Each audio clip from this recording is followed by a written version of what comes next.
Hi സഹോദരി സഹോദരന്മാരെ, ദൈവത്താൽ അനുഗ്രഹിക്കപ്പെട്ട പ്രിയ മക്കളെ, ഇന്ന് നിങ്ങളുമായി പങ്കിടുന്നത് ഒരു ദൈവവചനമാണ്. വചനം ഇപ്രകാരം പറയുന്നു: അന്യോന്യം സ്നേഹിക്കുന്നതല്ലാതെ ആരോടും യാതൊന്നും കടംപെട്ടിരിക്കരുത്. അന്യോന്യം സ്നേഹിക്കുന്നവൻ ന്യായപ്രമാണത്തെ നിവർത്തിച്ചിരിക്കുന്നുവല്ലോ. റോമർക്കെഴുതിയ ലേഖനം 13-ാം അധ്യായം 8-ാം വചനം. ഈ വചനം നിങ്ങൾക്ക് അനുഗ്രഹമായി തീരുമെന്ന് പ്രാർത്ഥിക്കുന്നു. ഇവരുടെ വചനങ്ങൾ നോട്ടിഫിക്കേഷനായി ലഭിക്കണമെങ്കിൽ സബ്സ്ക്രൈബ് ചെയ്യുകയും തൊട്ടടുത്തുള്ള ബെല്ലൈക്കൺ ക്ലിക്ക് ചെയ്യുകയും ചെയ്യുക.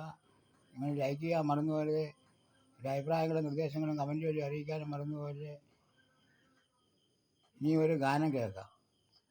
എന്തതിശയമേ ദൈവത്തിൻ സ്നേഹം, എത്ര മനോഹരമേ, അതു ചിന്തയിലടങ്ങാൻ സിന്ധു സമാനമായി സന്തതം കാണുന്നു ഞാൻ. ഇനി അടുത്ത ഗാനം. എൻ്റെ ദൈവം മഹത്വത്തിൽ ആർദ്രവാനായി ജീവിക്കുമ്പോൾ അതു ഞാനീ ഷോണി തന്നെ ക്ലേശിപ്പാൻ ഏതും കാര്യമില്ലെന്നെൻ്റെ ഉള്ളവൻ ചൊല്ലുന്നു. വൈഷമ്യമുള്ളേതു കുന്നും കരകേറി നടകൊള്ളുവാൻ രക്ഷകനൻ കാലുകൾക്കു വേഗമായി തീർന്നൻ പാതയിൽ ഞാൻ മാനിനെ പോലോടിടുന്നു.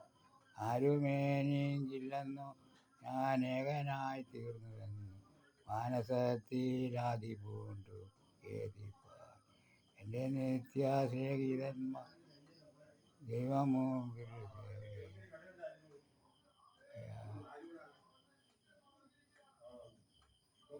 ദുഃഖിതനായി ഓടിപ്പോയി ഞാൻ മരുഭൂ കിടന്നാലും എന്നെ ഓർത്തു ദൈവദൂതർ ഏറ്റവും സ്നേഹചൂടോടപ്പവുമായി വന്നിടും. നാളെയെ കൊണ്ടെൻ മനസ്സിൽ യവലേശം ഭാരമില്ല, ഓരോ നാളും ദൈവം എന്നെ പോറ്റും.